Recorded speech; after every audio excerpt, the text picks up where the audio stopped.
भोला राम एक छोटा सा गरीब किसान था, लेकिन उसका दिल बहुत बड़ा था। एक रात उसके खेत में अचानक तेज रोशनी फैल गई।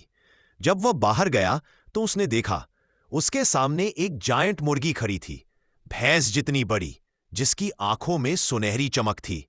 मुर्गी धीरे से बोली, मैं जादुई हूं और हर पूर्णिमा की रात एक जादुई अंडा देती हूं, लेकिन इस राज को सुरक्षित रखना, वरना खतरा आ जाएगा।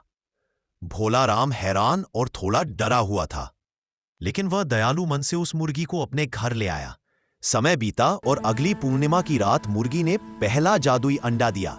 अंडा जैसे सोने का बना हो और अंदर नीली घूमती रोशनी चमक रही हो। लेकिन जैसे ही भोला राम ने वह अंडा उठाया, अचानक जमीन जोर से हिलने लगी। पास के जंगल से एक काला विशाल साया बाहर आया। वह था अंधेराबाज, एक भयानक शिकारी जो जादुई चीजें चुराने के लिए जाना जाता था। वह डरावनी आवाज में गरजा, वह अंडा मेरा है, मुझे दो, वरना मैं तुम्हारा सब कुछ मिटा दूंगा।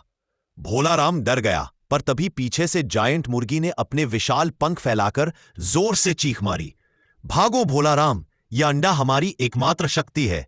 दोनों जंगल की ओर भागने लगे। अंधेराबाज कभी आसमान से झपट्टा मारता, कभी पेड़ों को तोड़कर रास्ता रोकता, लेकिन भोला राम और मुर्गी आगे बढ़ते रहे। अंत में मुर्गी ने जल्दी से कहा, अंडा नीचे रख दो और दूर हट जाओ। जैसे ही अंडा जमीन पर रखा गया, वो अचानक फूटकर चमकदार नीली रोशनी फैलाने लगा। वह रोशनी इतनी शक्तिशाली थी कि अंधेराबाज दर्द से चिल्लाते हुए वहीं गायब हो गया।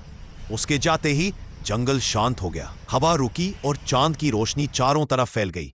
जायंट मुर्गी ने राहत की सांस लेकर कहा, भोला राम, अब तुम मेरे जादू के रक्षक हो। जब तक तुम इस खेत में हो, कोई बुरा साया पास नहीं आएगा।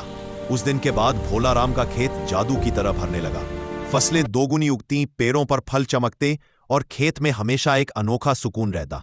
लेकिन असली राज, जायंट मुर्गी और उसके जादुई अंडे, दुनिया में सिर्फ भोला राम जानता था।